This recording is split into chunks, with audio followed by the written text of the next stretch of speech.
Hello बच्चों, आज हमारा टॉपिक है checking the correctness of the given physical relation. यानी हमें कोई फिजिकल रिलेशन दिया हुआ है और हमें क्या करना है, उसकी करेक्टनेस को चेक करना है। So let us start. सबसे पहले मान लो हमें एक इक्वेशन दी हुई है, F S is equal to में half of M V square minus में half of M U square. ठीक है। Check the dimensional consistency in case of following equation. इस इक्वेशन में हमें डायमेंशनल कंसिस्टेंसी को क्या करना है, चेक करना है। Where symbols have their usual meanings. यानी जो एफ है वो हमारा फोर्स है, एस हमारा डिस्टेंस है, एम हमारा मास है, वी हमारी वेलोसिटी है, यू भी वेलोसिटी है, यू इनिशियल वेलोसिटी और वी हो गई हमारी फाइनल वेलोसिटी। ठीक है, तो हम स्टार्ट करते हैं। हमें सबसे पहले क्या करना होता है, सबसे पहले हमें ना डायमेंशनल फॉर्मूले लिखने होते हैं। किस किस के, जो जो सिंबल हमने यूज किए यहाँ पे। जैसे हमने फोर्स यूज किया है एफ, तो एफ का डायमेंशन क्या होगा, तो डायमेंशनल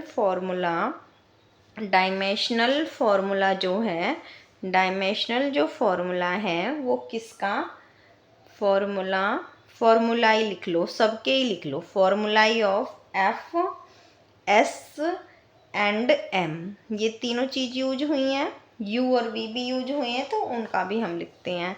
तो एफ का डायमेंशनल फॉर्मूला कितना होता है, एफ का होता है 1 1 - 2 यानी m1 L1 T-2। हमेशा हम स्क्वायर ब्रैकेट में, बड़ी ब्रैकेट में लिखते हैं। एस डिस्टेंस या डिस्प्लेसमेंट है, उसका डायमेंशन फॉर्मूला क्या होता है, L1, और मास का क्या होता है, m1। ठीक है। इसके साथ हमें दो टर्म और दी हुई हैं, एक v और एक u। v और u दोनों क्या हैं, वेलोसिटी हैं, v एंड u। बोथ क्या है, ब्रैकेट में लिख लेते हैं हम, वेलोसिटी है हमारी।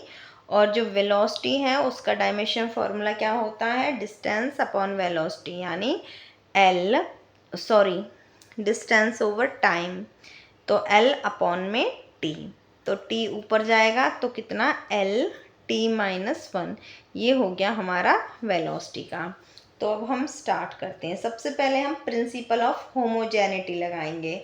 तो प्रिंसिपल ऑफ होमोजेनिटी क्या कहता है, प्रिंसिपल ऑफ होमोजेनिटी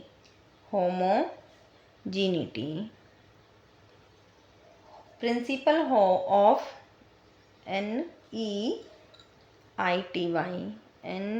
यहाँ पे NEITY homogeneity. Principle of homogeneity या क्या कहता है कि जो डायमेंशंस होते हैं फंडामेंटल यूनिट के ईच टर्म में, वो क्या होते हैं, सेम। तो हमारा जो ये रिलेशन है वो डायमेंशनली करेक्ट होता है।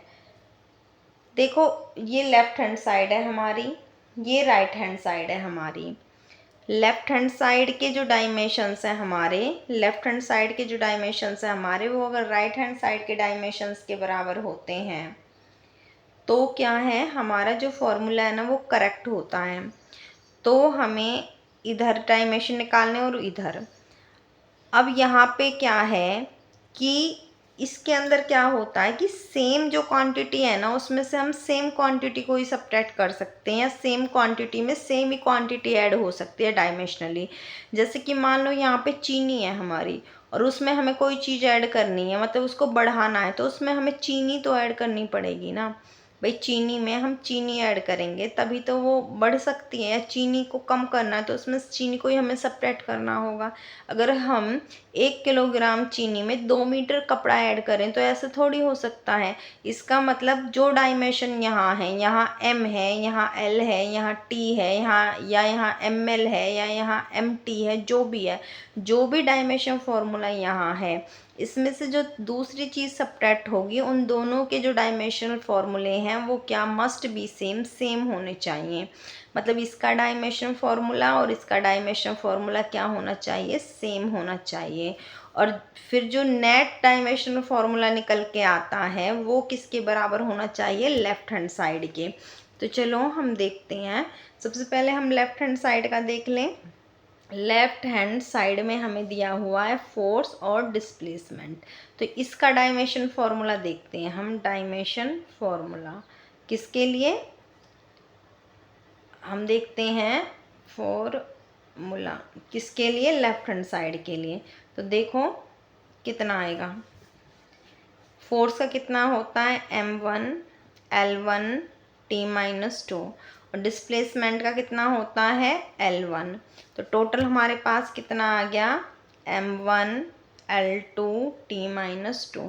ये आ गई हमारे पास लेफ्ट हैंड साइड। अब हमें निकालना है राइट हैंड साइड का। तो राइट हैंड साइड में हमें है पता है प्रिंसिपल ऑफ होमोजेनिटी क्या कहता है कि जो ये हमारे पास राइट हैंड साइड है, half of M V square minus half of M U square. देखो सबसे पहले तो आपको ये होना चाहिए कि जो आपका डायमेंशन फॉर्मूला इसका है ना वो सेम इसी का होना चाहिए।